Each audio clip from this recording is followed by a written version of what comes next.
Imagine investing $15 billion into a massive project, constructing power stations, processing plants, and an entire web of infrastructure in one of the most remote places on Earth, only to be told, at the final moment, that you can't sell what you've spent years producing.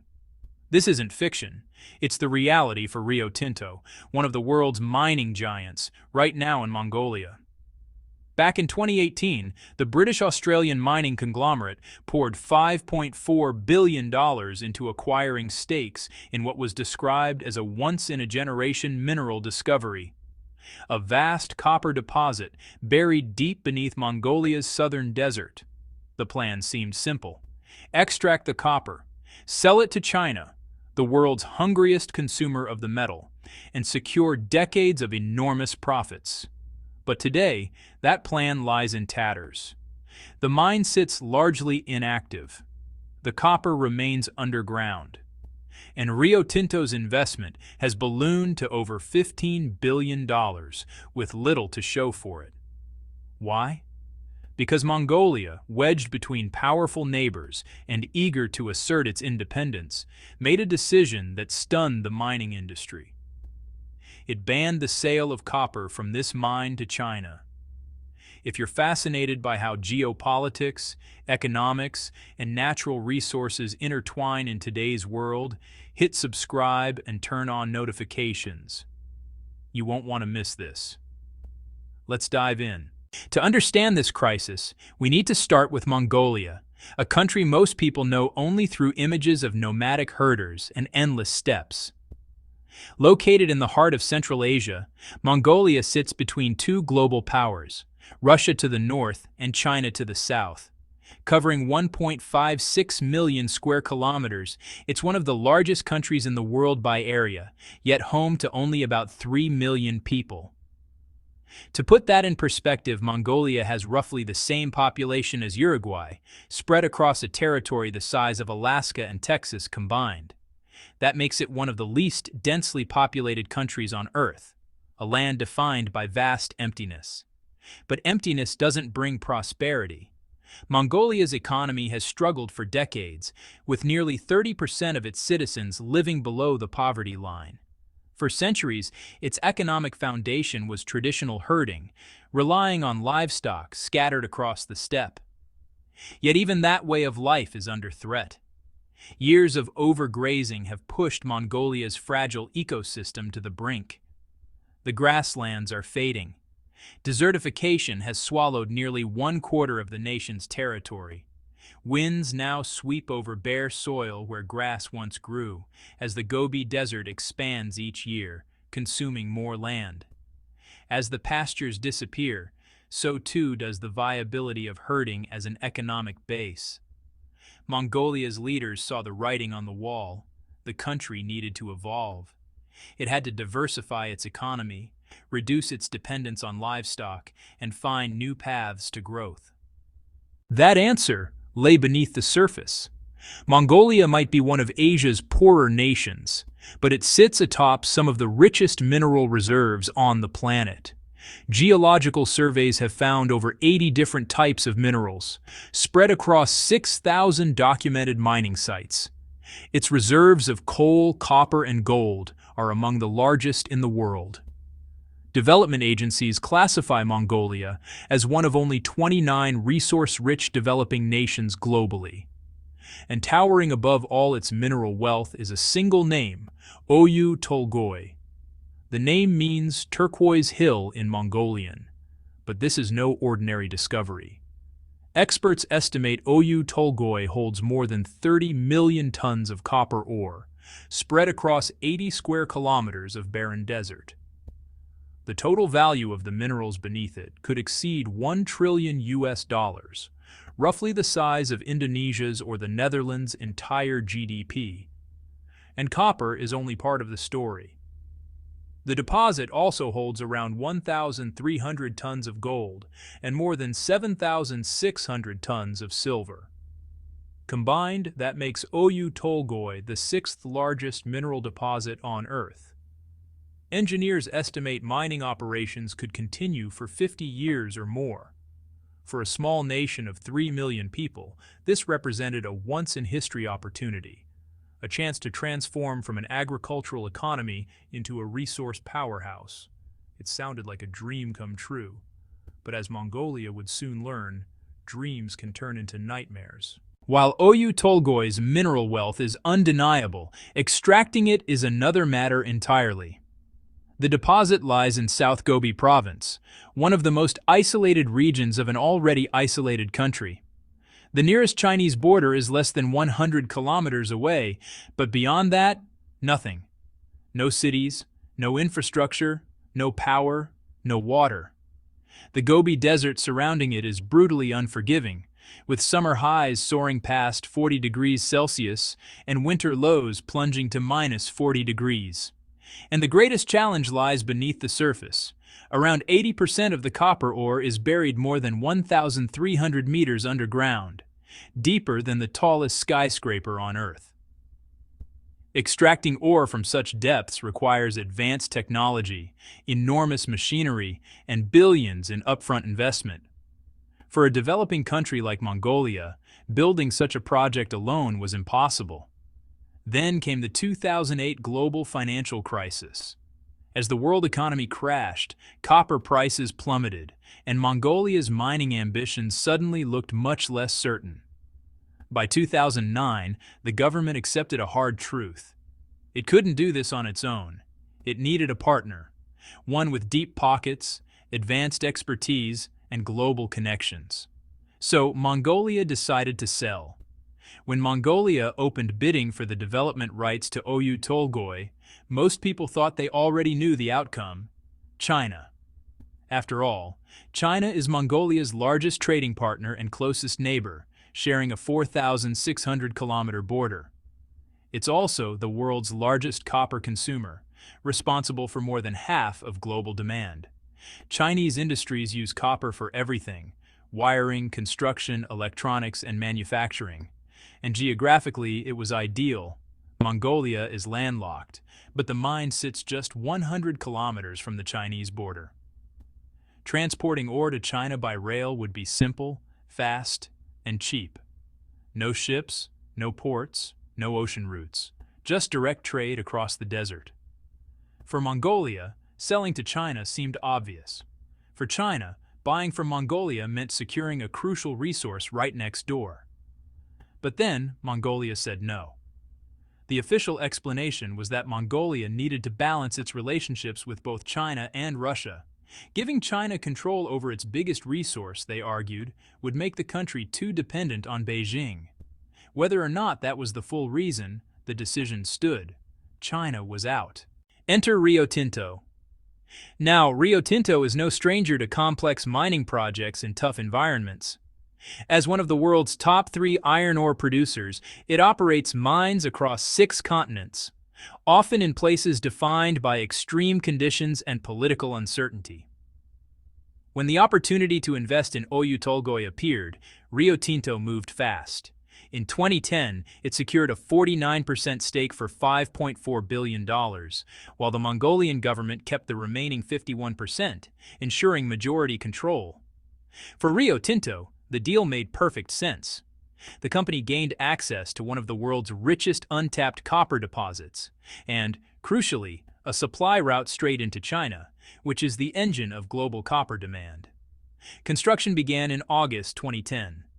Thousands of workers arrived, equipment poured in, and entire facilities had to be built from scratch: roads, housing, power, and water systems. By 2013, the first shipment of copper concentrate crossed into China. It looked like the start of a long and profitable partnership, but warning signs were already emerging.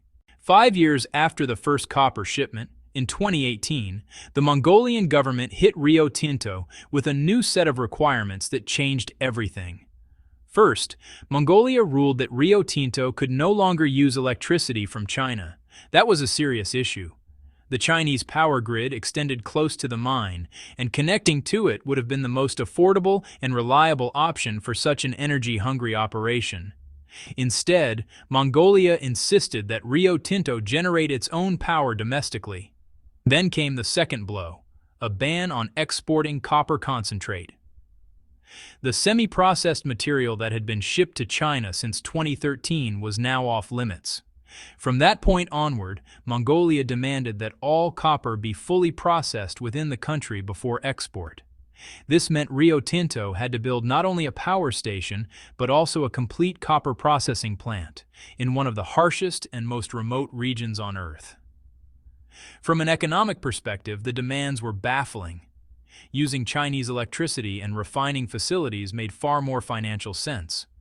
But Mongolia was no longer thinking purely in economic terms. Politics and national control had entered the picture. Despite the soaring costs, Rio Tinto agreed to comply. The Chinese market was too crucial to abandon, and copper demand continued to skyrocket as China's economy and middle class expanded. The potential profits from supplying that market justified almost any cost. So, Rio Tinto signed yet another check. They built the power station. They built the processing plant. Their total investment in Oyu Tolgoi eventually climbed beyond $15 billion. Everything was finally ready. The mine stood complete, poised to begin full-scale production. Rio Tinto projected an annual output of over 500,000 tons of copper, which would make Oyu Tolgoi the fifth largest copper mine in the world. Then, in 2024, Mongolia dropped a bombshell. Just as Rio Tinto prepared to ramp up to full production, the Mongolian government issued a stunning directive. Copper mined at Oyu Tolgoi could no longer be sold to China. The move was explained as part of Mongolia's growing alignment with U.S. trade policies and sanctions. As Washington intensified economic pressure on Beijing, Mongolia signaled that it was willing to stand alongside its third neighbors, even if it meant massive financial pain. For Rio Tinto, this was catastrophic. They had spent 15 years and $15 billion building toward this moment. They had followed every Mongolian demand, no matter how costly or complex. They had built infrastructure from nothing, trained thousands of local workers, and committed entirely to the nation's vision. And now, suddenly, they were told they couldn't sell to the only market that made the entire project viable. Rio Tinto immediately announced a suspension of large-scale mining operations. The copper would stay underground. The billion-dollar facilities would stand idle. The investment would generate no return. And naturally, everyone started asking the same question. If not China, why not just sell the copper elsewhere? Well, the answer lies in geography, logistics, and honestly, the harsh truth of being landlocked in the modern global economy. If you take a look at a map of Mongolia, the problem becomes clear instantly. The country is almost entirely encircled by just two nations, China and Russia. For Mongolia to export anything to the rest of the world, those goods must pass through either Chinese or Russian territory. There's simply no other way out. No coastline, no ports, no direct access to global shipping lanes. Historically, Mongolia relied heavily on Chinese ports to reach international markets. The Tianjin port, China's largest in the north, handled most of Mongolia's foreign trade. Others, like Dalian and Jinju, also served as key gateways. This arrangement worked fine when relations with Beijing were stable, but it created a dangerous dependency, one Mongolia's leaders found increasingly uncomfortable. During the Soviet era, there had been another option, access to the Russian port city of Vladivostok on the Pacific coast.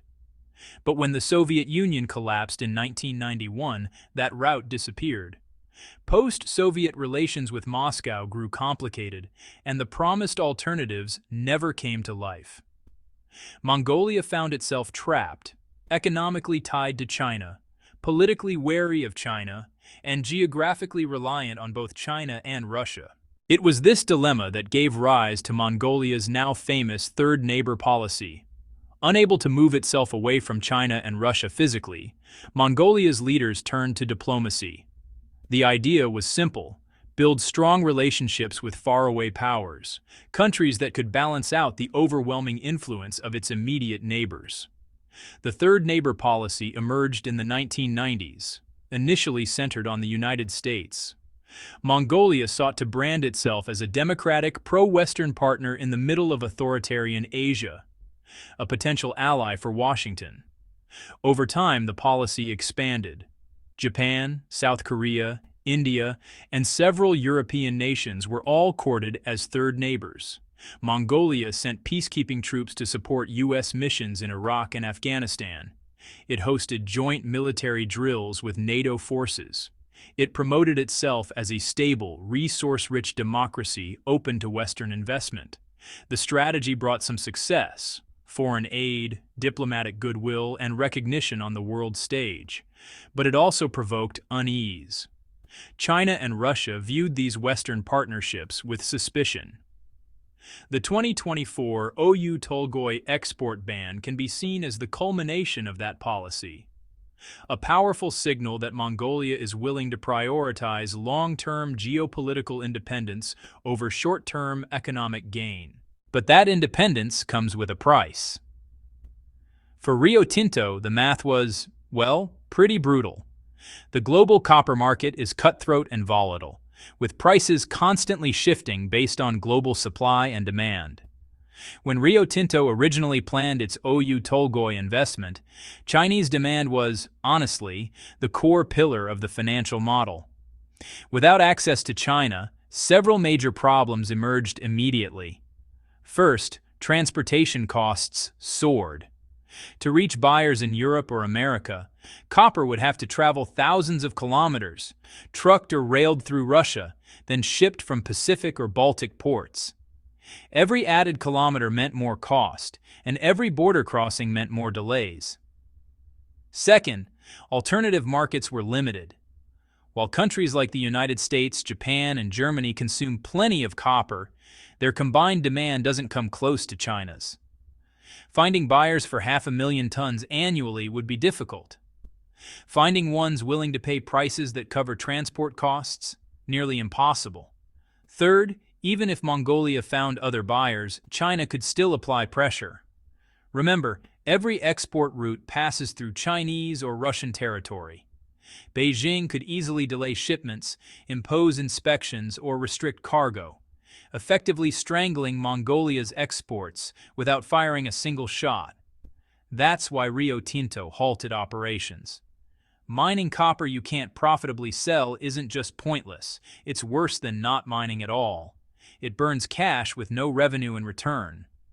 Mongolia may have made a geopolitical statement, but in doing so, it froze its single largest development project. The consequences stretch far beyond Rio Tinto's balance sheet.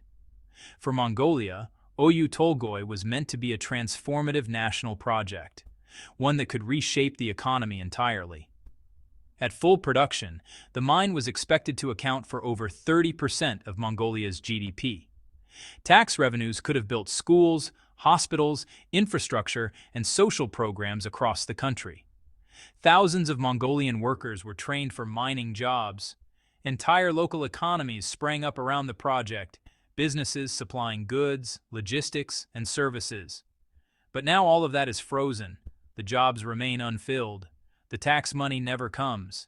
The transformation has stalled. For Rio Tinto's shareholders, the Oyu Tolgoi saga has become one of the costliest strategic blunders in modern mining history. $15 billion tied up in a project with no foreseeable return. Executives now have to explain how they failed to foresee Mongolia's geopolitical pivot. And for global investors, the message is clear. Even massive contracts, even full compliance, don't guarantee stability. When politics shift, economics can collapse overnight. This is what analysts call sovereign risk, the danger that government policy changes can wipe out investments, regardless of how sound they look on paper. In many ways, Oyu Tolgoi is just the latest chapter in a story that has played out in Central Asia for centuries.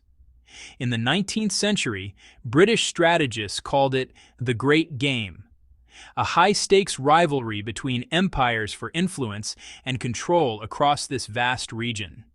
Back then, it was Britain and Russia.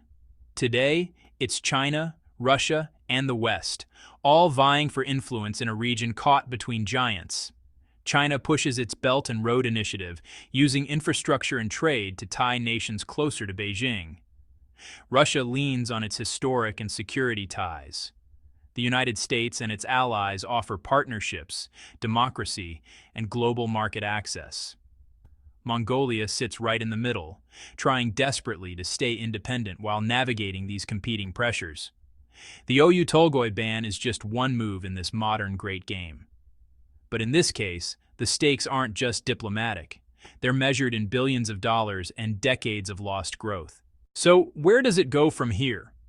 There are a few possible paths. Scenario 1. Mongolia reverses course. A future government decides that economics must outweigh geopolitics. The ban is lifted, copper flows to China again, and both sides quietly move on. Scenario 2. Mongolia finds new markets. Perhaps improved rail links through Russia open access to Europe, or copper prices rise high enough that even expensive routes become profitable. Rio Tinto resumes mining, and the country diversifies away from Chinese dependence. Scenario 3. China applies pressure. Beijing has plenty of leverage, from trade slowdowns and investment cuts to diplomatic isolation. Sustained pressure could force Mongolia to rethink its stance. Scenario 4. The project collapses. Rio Tinto writes off the $15 billion investment. The mine lies dormant. Mongolia's economic transformation never happens. $1 trillion in copper remains buried, untouched. Which of these outcomes unfolds depends on forces far beyond Mongolia's borders. The future of United States-China relations, global copper prices, technological advances, and shifts in global supply chains. In the end, the story of Oyu Tolgoi is about the collision between economic logic and political reality. By every financial measure, the mine should be running at full capacity. The copper exists. The infrastructure stands ready. Global demand is strong. But the world doesn't run on economics alone. History matters. Geography matters. Sovereignty and pride matter. Nations don't just chase profit. They chase dignity, security, and control. And sometimes those invisible forces are powerful enough to bury even $1 trillion treasure beneath the sands of the Gobi Desert.